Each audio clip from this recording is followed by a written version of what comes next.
This is the part when people try intuitive eating, it doesn't work. They start blaming themselves, right? They start thinking like, I can't even do this gentle approach right. This was supposed to be the anti-diet culture and I can't even do that. What's wrong with me?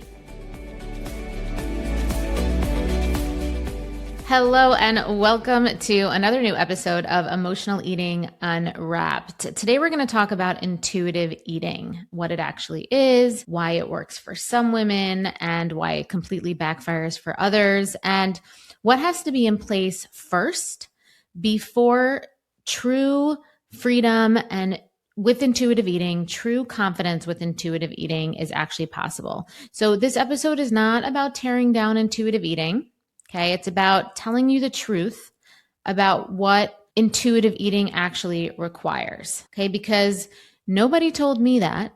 And to be completely honest with you, I wish that they had, because I think it would have helped so much, because I tried intuitive eating. I tried intuitive eating when I was recovering from bulimia. And I want to be honest with you about what happened, because I think a lot of women possibly have had the same experience and maybe have never heard it talked about out loud. So when I decided to do intuitive eating, when I heard about it, it felt like it was the kindest thing that I could offer myself after years, probably a decade of restriction and just overeating chaos, all the things. Because the messages were like freeing, right? It was like, just listen to your body, eat what you want, trust yourself, right? Like, let the guardrails off, stop being so hypervigilant. And I wanted so badly for that to be enough. But, and this is only in hindsight that I knew this, I hadn't yet built the self-trust to actually do it, to actually sustain it, to actually be in an intuitive eating relationship with food. So I would give myself permission to eat, and then I would have no idea what to do with how my body responded, which sometimes wasn't great, right? Like sometimes I felt bad. Sometimes I felt scared that I ate too much, right? Sometimes I had a lot of emotional triggers around this beautiful concept of permission.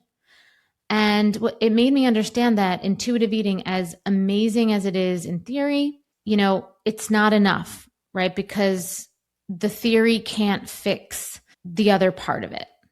Okay. The theory can't fix the other part of it. And the first thing I want you to understand is what intuitive eating actually is, because it has been so widely misrepresented that most people are either overly idealizing it, I see that a lot, or dismissing it entirely, right? Kind of villainizing it. And neither of those edges of the spectrum are useful.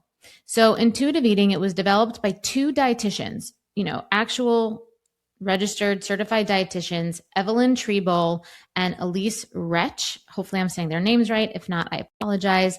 And at its core, it's a framework that's built around rejecting diet mentality, honoring hunger, making peace with food, and learning to respect your body's signals, right? It's great. It's a legitimate research-supported approach. And I want to be clear about that. But here's what the framework assumes.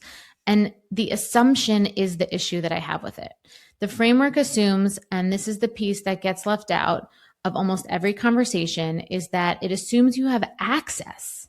It assumes you have access to your body signals in the first place. And for women who have a history of emotional eating, disordered eating, chronic dieting, or trauma around food and their bodies, that access is often not there. Not because of something with them that they haven't learned yet, or, they haven't turned the, it's because their nervous system has been in a dysregulated state for so long that the signals themselves have been scrambled. And I recorded an episode, I think we dropped it last week, about hormone balance and overeating. And this is semi-connected to that. And this is what I lived myself, right? When I was in recovery from bulimia, intuitive eating felt like a lifeline, right? After years of restriction, overeating, purging, rules, punishing myself with, workouts, starvation sometimes, the idea of being able of just listening to my body as a treatment plan or as a path to success in weight loss and in, healing my relationship with food felt revolutionary. It felt compassionate. It felt like I could finally just relax some of the guards that I had around myself. So I tried it. I gave myself permission to eat whatever I wanted. I really, did my best to stop labeling foods as good or bad. I tried to tune in, but what I found was I was trying, right? Like there was a lot of effort that was going into this because I couldn't actually hear anything clearly. Nothing was really intuitive, right? It was like a lot of effort. And, I couldn't hear anything clearly. I thought I was hungry when I was really anxious. I thought I was satisfied when I was actually just like dissociated.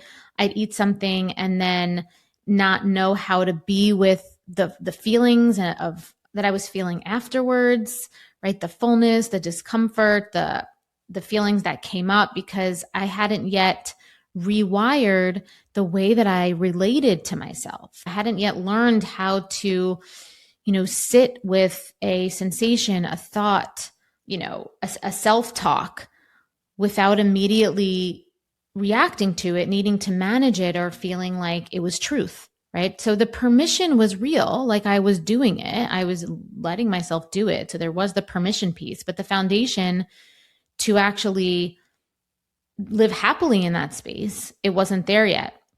And so instead of feeling liberated, I felt a lot more confused, right? More like I was failing again at something that was supposed to be gentle, right? I'd eat things I'd given myself permission to have and then spiral because I didn't have the emotional regulation tools to process what was coming up after I ate that because I wasn't like authentically okay with not labeling foods good and bad. It was just something I was trying really hard to adapt, but I didn't feel that authentically within myself yet. So, it wasn't authentic. And so the guilt and the shame and the fear, it wasn't gone just because, right? It wasn't gone. And I think it gets confusing for a lot of women because intuitive eating is often presented as the antidote to diet culture. And in many ways it is. But it gets marketed as a starting point when for many women, it's actually the destination, right? You unfold into intuitive eating. Intuitive eating is birthed out of other things that come before it. It's not step one. Otherwise, it's just another version of a diet, okay? Because true intuitive eating requires three things that don't come automatically. Okay, the first is interoceptive awareness, okay? The ability to actually feel and accurately read your body's internal signals. Hunger, fullness, satisfaction, discomfort. And for many people who have spent years overriding these signals through restriction, binging, emotional overeating, this awareness is not accessible, right? It's dulled, it's distorted, and you can't tune into a wavelength that is scrambled. You just can't. The second is nervous system regulation, the ability to be present in your body without needing to escape the present moment. Because intuitive eating means you have to be present, you have to be there emotionally, physically, mentally, energetically for the experience. You have to feel the hunger, you have to feel the fullness, you have to feel the emotions that come up around food without immediately reaching for a coping mechanism, which for most of us is more food. And that requires a regulated nervous system. And regulation is a skill that has to be built, okay, which is such a big focus especially in the invisible weight detox. The third is self-trust, okay? Not just trust that you're allowed to eat, right? That's often what we think like, oh, I want to trust myself. Self-trust, it's not just trust that you're allowed to eat, but a deep embodied belief. It's a new belief system that you can handle what comes up when you do eat it. Right? Trusting yourself with food is not like, I'm allowed to eat this now. I have permission. Self-trust is not permission. It's a deep embodied belief that whatever arises from that interaction with the food, you can handle, right? And that you won't spiral. Your body, you believe that your body's responses are not dangerous. You're able to converse with these signals clearly and choose a direction to bring yourself back into balance that's aligned with your self-value. Self-trust is this feeling that regardless of what happens, you are safe to be present with yourself and it will be fine, right? I have the confidence and the belief that, this might be an uncomfortable moment for me now, but it will be fine in the future, right? This is why, like I said, more permission usually doesn't fix this, because permission without the nervous system foundation, it's sort of like buying someone a car and being like, here, and they don't really know how to drive yet. It's not that the car is dangerous. It's that the person driving it doesn't know how to drive. And I think this is the part when people try intuitive eating, it doesn't work. They start blaming themselves, right? They start thinking like, I can't even do this gentle approach right. This was supposed to be the anti-diet culture and I can't even do that. What's wrong with me? But there's nothing wrong with you, right? You just don't have a foundation for this specific tool. And this tool, because it actually is not about diet culture, it isn't. It actually is rooted in something that's really beautiful and gentle. The thing is that it requires a foundation for it to work. Okay. And, I just want to remind you that if you're watching this on YouTube, and this is resonating, please subscribe. This is the kind of conversation that I like to have every single week. I bring in this type of stuff. Obviously, if you're listening on Spotify and Apple as well, you can please subscribe there. That would be amazing. So what do we actually do with this now that we know these things, right? And this is what changed for me and what I see in the clients and the women, because I do work with mostly women, the women that I work with. You've built a good life. From the outside, it looks like you have it all together. You eat clean, you work hard, you take care of everyone, but there's this one area that still feels impossible to master, and that is food. You can eat perfectly all day and still end up in the kitchen at night wondering why you keep doing this. You promise yourself you'll start fresh tomorrow, and I know you mean it every single time. But the cycle, it always finds its way back, especially when you're stressed, when you're overwhelmed, or when you're just tired of being the one that's holding it all together. And I get it because I lived that way for years. And what I learned is this: the problem, it was never about food. It was the pressure underneath it, the perfectionism, the self-doubt, the part of me that never felt safe and secure to just be me. And that's why I created the sober eating sequence. It's a proven 3-phase method that rewires the emotional patterns and the belief systems driving overeating so you can relax, trust yourself around food, and release weight completely naturally, without force and without obsession. Because when your body feels secure, it lets go. The cravings quiet, the self-punishment, it softens, and food, it stops being the thing that you have to fix. This is not another plan. This isn't another rule book. It's a revolutionary transformation for your nervous system, for your body, and for your identity. So join the sober eating movement today. So before food freedom can be authentic and real, right? Because we don't want to perform food freedom that just continues to perpetuate this cycle of inauthenticity, which at the root is one of the core issues of everything. So before food freedom can be real, the nervous system has to be addressed. The emotional patterns have to be understood, and the self-relationship has to be rebuilt. Okay, but it's important to understand that You cannot eat intuitively from a dysregulated state.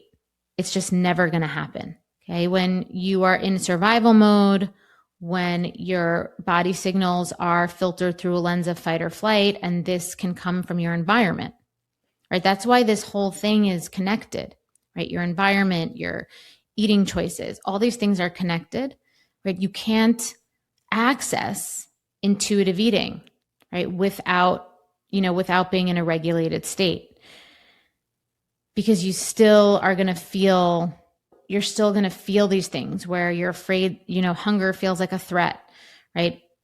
Your hunger and fullness signals are not going to feel completely trustworthy to you, right? And no amount of some philosophy telling you that you have permission, quote unquote, to eat everything is going to change that, because the problem isn't the rules you've been following, right? That food is good or bad. It's the state, the emotional state, and the beliefs that you're eating from. And so real food freedom, the kind where you can genuinely eat what you want, stop when you're full, move through your day without food completely occupying every corner of your mental space, that comes from the inside out. It comes from learning to regulate your nervous system, from understanding your emotional triggers, and from rewiring the relationship that you have with yourself and your reactions and your belief systems, not just with food. Okay, so intuitive eating isn't wrong, right? It's not wrong. It's actually like the goal, right? Like it is. You want to get to a place where you intuitively eat, but the thing is, you don't have to work. You don't have to try to intuitively eat. You don't have to take on intuitive eating. Intuitive eating is a natural unfolding of regulation, of self-trust, right? It is our natural state. Okay. It's just not the starting point. Okay. I hope that you enjoyed this episode. I hope that you feel more, confident and just more in the mindset that intuitive eating is something that is there for you, right? It's something that is always there for you. And truthfully, when you start to notice that you are intuitively eating more, that's a really good sign that you're on a really good path towards the healing that you want. Really, like that for me was such a important sign when I started to be like, oh, I'm intuitively doing this. And not because I took it on as an approach, but because it's just happening. All right. So thank you again. Please, if you have not yet, like and subscribe to us, rate us 5 stars on Apple, Spotify, leave us a written review. We love that. It's really helping us grow our community. Share this episode with somebody who potentially might be considering intuitive eating or struggled with intuitive eating. And I will see you next time. Thank you for listening. I'm Alana, and I will see you soon.